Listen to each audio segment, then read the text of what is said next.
የወላይታ ድቻና ሀዲያ ሆሳዕና ከተማ የ35 ነጥብ ፍልሚያ ማን ያሸንፋል? ጽናት ወይስ ኃይል? ሰላም ጤና ይስጥልን ውድ የቻናላችን ቤተሰቦች፣ ዛሬ በኢትዮጵያ ፕሪሚየር ሊግ የምናየው ተራ የኳስ ጨዋታ አይደለም፣ የህልውና ፍልሚያ እንጂ።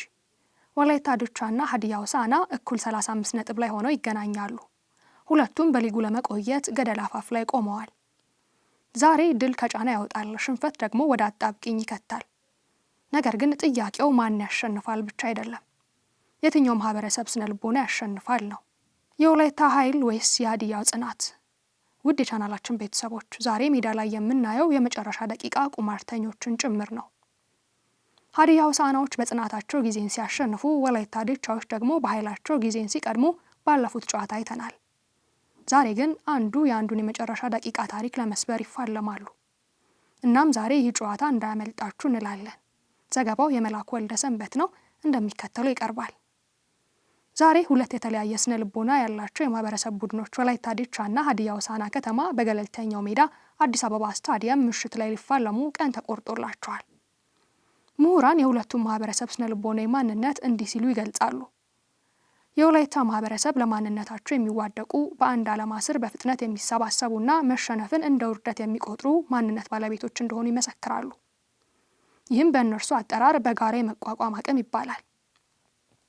የሀዲያ ህዝብ ስነ ልቦና ደግሞ ነገሮችን በረጋ መንፈስ የመመልከት፣ ለተያዘለት ዓላማ በጽናት የመቆም እንዲሁም በቀላሉ ስሜታዊ አለመሆንን የተላበሰ ነው።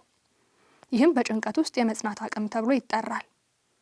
ይህን የማህበረሰቦቹን ስነ ልቦና ማንነት በእግር ኳሱ መነጽር ካየነው ሁለቱም ቡድኖች በማህበረሰባቸው ማንነት በሚገባ የተቃኙና የተገነቡ መሆናቸው ነው። በቅድሚያ የወላይታ ድቻን እንመልከት። አንድ የወላይታ ድቻ ተጫዋች ቡድኑ ግብ ቢቆጠርበት እንኳን በደጋፊው የማያቋርጥ ጩኸትና በውስጣዊ ኩራት ስሜት በመገፋፋት እስከ ጨዋታው ፍጻሜ ድረስ ጫና ማድረጉን አያቆምም።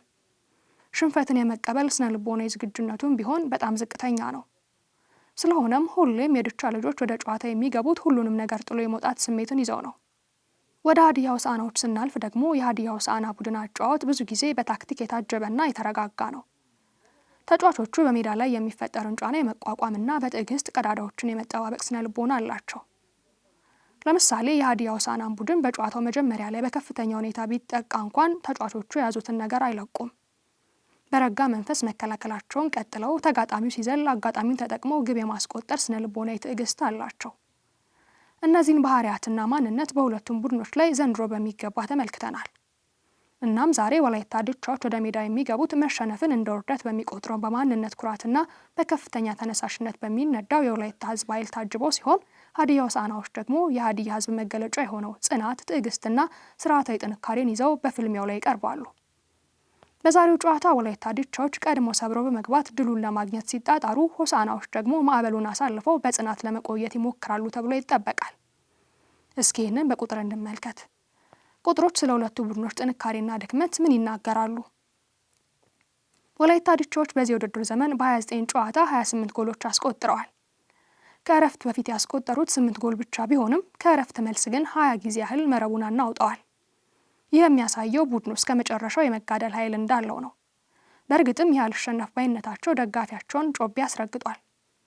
ቡድናቸው ገብቶበት ከነበረው የወራጅ ቀጠና ዝርዝር ለጊዜውም ቢሆን አውጥቷል። በሊግ የመቆየት ተስፋ እንዲሰንቁም አድርጓል።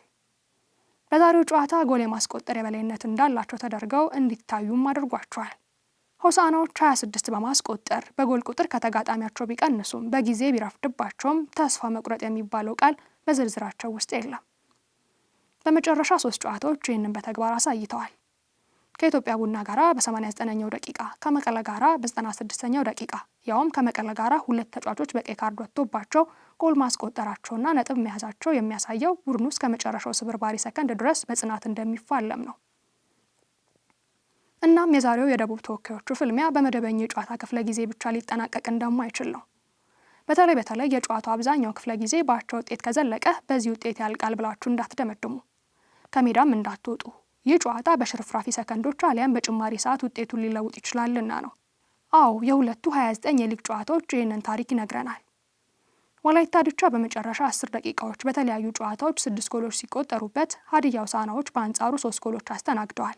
ይህ የሚያሳየው ሀዲያዎች እስከ ዳኛ የመጨረሻ ፊሽካ ድምጽ ድረስ በጽናት በመታገል ረገድ ከዲቾች የተሻሉ እንደሆኑና ዲቾች በጨዋታው ማብቂያ ላይ ለጉልበትና ትኩረት ማጣት እንደሚዳረጉ ነው። ግን የቁጥር ማነስና መብዛት ካልሆነ በቀር ሁለቱም በመጨረሻ ደቂቃዎች ጎል ያስተናግዳሉ። ይህ ደግሞ የመጨረሻ የዳኛ የጨዋታ ማብቂያ ፊሽካ ድምጽ ሳይሰማ ከሜዳ መውጣት የመጨረሻው ድራማዊ ትዕይንት አካል እንዳይሆኑ ያደርጋል። የሁለቱ ቡድኖች የዛሬ ጨዋታው ሌላው አንኳር ነጥብ ግን ጨዋታው የህልውና ጉዳይ መሆኑ ነው። ሽንፈት ዛሬ ሁለቱም ቡድኖች አስቸጋሪ አጣብቂኝ ውስጥ ይከታቸዋል። ሁለቱም የሚገኙት እኩል 35 ነጥብ ላይ ነው። 35 ነጥብ ላይ መቆም ማለት ደግሞ ገደል አፋፍ ላይ የመቆም ያህል ነው። ምክንያቱም ከእነርሱ ስር ያሉ ሌሎች ቡድኖች ከድል ጋር ከታረቁ እነርሱን ወደ ገደሉ ወርውረው የማለፍ ሰፊ እድል አላቸው። 17ኛ ደረጃ ላይ የሚገኘው ድሬዳዋ ከተማ እስከ ዛሬ ሁለቱ አሸናፊ ድረስ ያሉ ቡድኖች ተሸናፊውን ወደ ታች አሽቀንጥረው ለማለፍ በተጠንቀቅ ላይ ናቸው። ይህ ደግሞ ለተሸናፊው ትልቅ የስጋት አጣብቂኝ ሲሆን፣ ለአሸናፊው ደግሞ ወደ አዲስ ምዕራፍ የመሸጋገሪያ ድልድይ ነው። ስለዚህ ዛሬ ድል ለወላይታ ዲቻ የነጻነት አዋጅ ነው፣ ለሀዲያ ሆሳዕና ደግሞ የጽናታቸው ፍሬ። እናም ዛሬ የምናየው እግር ኳስ ብቻ ሳይሆን የአእምሮ ጥንካሬ ፈተናም ጭምር ነው። ታዲያ ዛሬ ምሽት የትኛው ማንነት ይበልጣል? በወላይታው መሸነፍ አንቀበልም በሚለው ኃይል ድል ይገኛል? በሀዲያው እንጸናለን በሚለው ስርዓታዊ ትዕግስት ድል ይመዘገባል? ጽናት ወይስ ኃይል? መልሱም ሜዳው ላይ እናገኘዋለን። እናንተ ግን ቅድመ ግምታችሁን በኮሜንት ላይ አስቀምጡ። ቻናላችንን ሰብስክራይብ እና ላይክ በማድረግም ቤተሰብ ይሁኑ። የዛሬን አበቃን። ቸር ቆዩልን።